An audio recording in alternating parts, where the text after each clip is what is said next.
Bonjour à tous, aujourd'hui je vous présente le nouvel atomiseur de OXVA, l'Arbiter Solo RTA.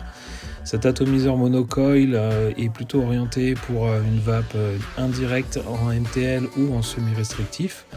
Dans la boîte, vous trouverez une notice disponible en plusieurs langues qui vous permet bien de connaître les spécifications de l'atomiseur et de voir également comment réaliser votre montage ou comment le remplir grâce à son remplissage top fill.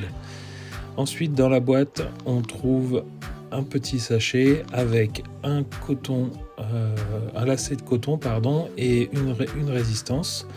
Vous trouverez également un petit sachet contre l'humidité, mais ça on s'en fiche. Un autre sachet où là vous avez une clé 6 pans, un nouveau drip tip, deux petites vis qui, si jamais vous perdez les vis de serrage, et puis le drip tip qui sera pour l'usage en semi-restrictif. Dans la boîte, on découvre l'atomiseur. Donc on a un atomiseur avec des finitions soignées, des joints bien ajustés, un pas de vis propre. La particularité, c'est que le top caps des vis pour accéder aux orifices de remplissage, et surtout qu'on a une bague sur le dessus qui va permettre de venir ouvrir ou fermer l'arrivée d'air au niveau du coil en latéral.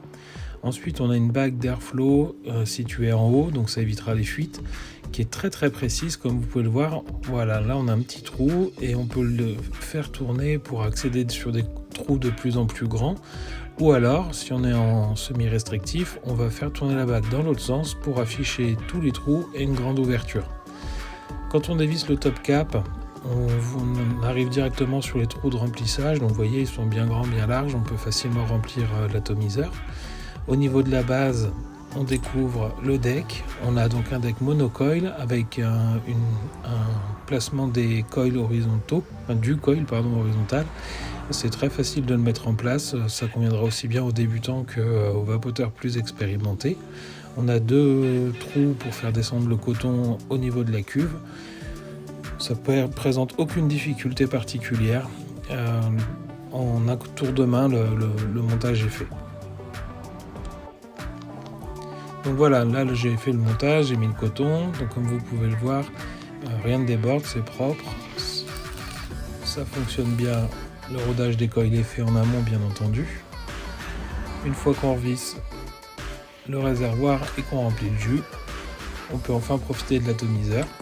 Et là on découvre un atomiseur avec un tirage certes restrictif, puisque orienté MTL, mais avec un bon rendu des saveurs, c'est plutôt appréciable. Voilà, conclusion, c'est un atomiseur facile à utiliser, sans fuite, avec des saveurs très correctes, qui conviendra à la majorité des vapoteurs. Si on doit retenir qu'un seul défaut, c'est qu'il n'y a pas de pin BF fourni, donc on ne pourra pas l'utiliser en bottom feeder. A bientôt pour une nouvelle vidéo.